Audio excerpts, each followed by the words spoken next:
Imagine meeting your favorite esport idols face-to-face, getting autographs and selfies all under one roof with fellow gaming enthusiasts.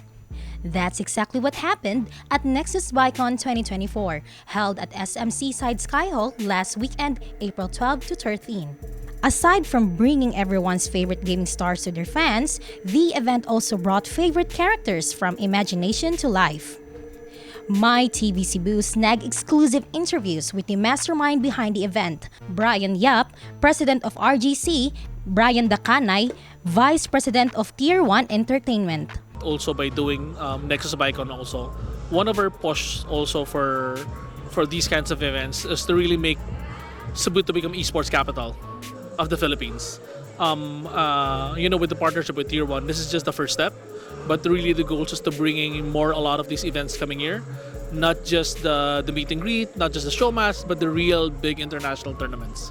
The creators that we brought here are the community leaders as well as the macro and mega tiered creators like 𝗙𝗪𝗏, 𝗣𝗪𝗏. But you also have the community leaders in their respective games like Blink Gaming, who's more of a Call of Duty mobile streamer.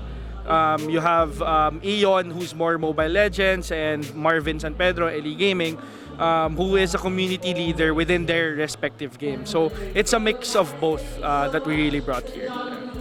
The event celebrity gamers also expressed their excitement after meeting their eager fans. Yan, maraming salamat po sa mga pumunta dito. And yun, ano po yung experience sa ano? First time ko po makapunta dito sa Nexus Baicon. So, sobrang thank you po sa lahat, sa mga taga Cebu.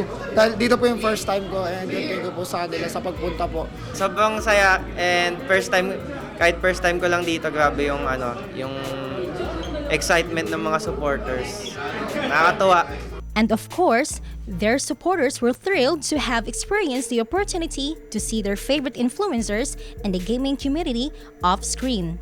I think it's really great since there isn't a lot of there isn't a lot of conference or fan meets here in Cebu. So this is a perfect opportunity for the Cebuanos in order for them to meet their idols, especially on the MLBB scene or esports scene, or their favorite content creators and vloggers. So far, my experience is very good. I really had a fun experience today, and I'm very glad that I met 𝗣𝗪𝗏 since they're my idol since 2020. I was really expecting to see them because since from the start, like in the ML community, they are one of the best players, kumbaga, like in terms of mechanical skills or strats. Nakaka-amaze po na na-meet po namin sila sa personal na. Yay!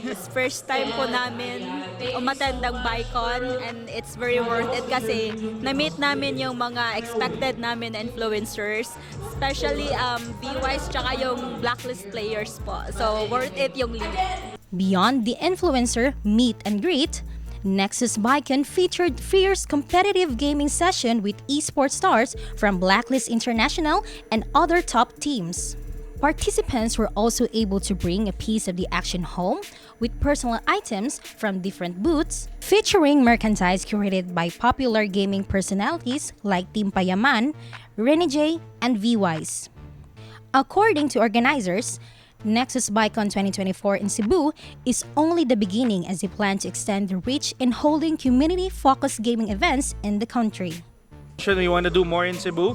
We consider this as a hub for Vismin. So us as Tier 1, this is such a strategic market for us.